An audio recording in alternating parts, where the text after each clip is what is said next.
Hello বন্ধুরা, নমস্কার। আশা করি সকালে ভালো আছো। আজকে আমরা আলোচনা করবো ত্রিভুজ নিয়ে। হ্যাঁ, তো সবাই আলোচনা করে যাক।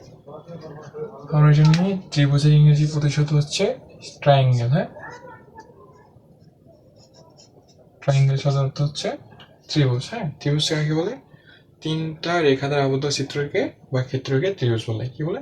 তিনটে রেখা দ্বারা আবদ্ধ চিত্র বা ক্ষেত্রকে বলা হয় ত্রিভুজ। হ্যাঁ, যেমন এটা হচ্ছে এই একটা রেখা, এই একটা রেখা, এই একটা রেখা, মানে এ বি সি। হ্যাঁ, এ বি বি সি এবং সি এর তিনটা রেখা। হ্যাঁ, এ বি বি সি এবং এ সি এই তিনটা রেখা, এই তিনটা রেখার সমষ্টি হচ্ছে ত্রিভুজ। হ্যাঁ, তাহলে বলতে পারি এ বি সি একটা ত্রিভুজ। হলো তিনটা রেখা দ্বারা আবদ্ধ চিত্রকে আমরা কি বলবো? ত্রিভুজ বলবো। হ্যাঁ, এখন আমরা জানবো ত্রিভুজের বহিস্থ কোণ, অন্তঃস্থ কোণ, উচ্চতা এবং শীর্ষবিন্দু নিয়ে। হ্যাঁ, সব আলোচনা করা যাক। তো বন্ধুরা, এটা একটা ত্রিভুজ, নাম দিলাম এ বি সি। হ্যাঁ, এখানে হচ্ছে এ হচ্ছে শীর্ষবিন্দু। হ্যাঁ,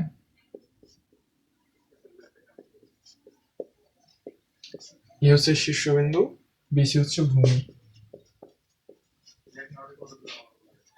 বিসি ভূমি। হ্যাঁ, এখন বিসি বাহুর, হ্যাঁ, বিসি বাহুর মধ্যবর্তী শীর্ষক এই বিন্দুর উপর যদি কোনো লম্ব রাখা হয় তাকে বলা হয় আমরা উচ্চতা। হ্যাঁ, কি বললাম? ভূমির উপর শীর্ষবিন্দু এ থেকে যদি কোনো লম্ব আঁকা হয় সেই লম্বকে বলা হয় উচ্চতা। হ্যাঁ, এখন আমরা এখানে একটা লম্ব রাখলাম, নামজন ডি। হ্যাঁ, আচ্ছা, এডি হচ্ছে উচ্চতা। বললাম ভূমির উপর শীর্ষবিন্দু থেকে যে লম্ব আঁকা হয় তাকে বলা হয় উচ্চতা। এবার আমরা জানবো ত্রিভুজের কোণ সম্বন্ধে। হ্যাঁ,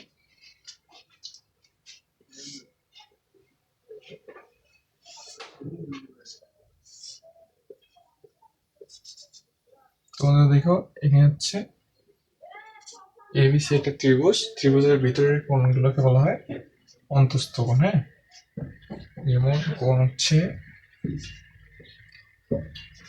এ বি সি কোণ, বি এ সি কোণ, এ সি বি। হ্যাঁ, এই তিনটা হচ্ছে কোণ। হ্যাঁ, এই ত্রিভুজের অন্তঃস্থ কোণ হচ্ছে তিনটা। আবার যদি বহিস্থ কোণ বলা হয় তাহলে ত্রিভুজের যে কোনো একটা ভাগকে বর্ধিত করলে যে কোণ উৎপন্ন হয় তাকে আমরা বলবো বহিস্থ কোণ। কি বলে? ত্রিভুজের যে কোনো একটা ভাগকে যদি বর্ধিত করি ফলে যে কোণ উৎপন্ন হয় সেই কোণকে আমরা বলবো বহিস্থ কোণ। হ্যাঁ, তো এই চিত্রে দেখা যাচ্ছে বিসি একটা বাহু, এই ভাগে যদি আমরা বর্ধিত করি ফলে এখানে একটা কোণ উৎপন্ন হয়। হ্যাঁ, এই কোণটাই হচ্ছে তোমার বহিস্থ কোণ, বহিস্থ কোণ। আর এগুলো কোণগুলো হচ্ছে তোমার অন্তঃস্থ কোণ। অর্থাৎ আমরা বলতে পারি ত্রিভুজের ভিতরের কোণকে বলা হয় অন্তঃস্থ কোণ এবং বাইরের কোণকে বলা হয় বহিস্থ কোণ। হ্যাঁ, তো বন্ধুরা আজকে এই পর্যন্তই। সবাই ভালো থাকবেন।